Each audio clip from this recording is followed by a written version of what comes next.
I am the Tofu Golem. Please enjoy the video. In this video, I will explain how to open your Chevy Cruze fuse box. First, let's tackle the underhood fuse box.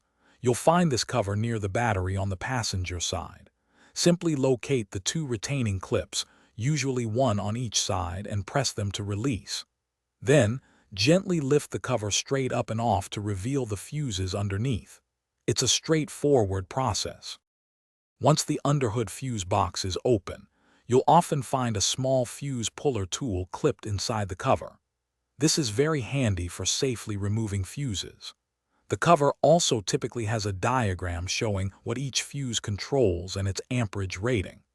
Always refer to this diagram and replace any blown fuse with a new one of the exact same amperage to prevent electrical issues. Next, let's move to the interior fuse box, which is located on the passenger side of your Chevy Cruze. To access it, you'll need to fully open the glove compartment. Look inside the glove box for two small tabs, one on each side, usually at the back. Press these tabs inward to release the glove box from its hinges, allowing it to drop down further. With the glove box released, you can now pull it down completely, giving you clear access to the interior fuse panel. Just like the underhood box, there's usually a diagram printed on the glove box or nearby that identifies each fuse.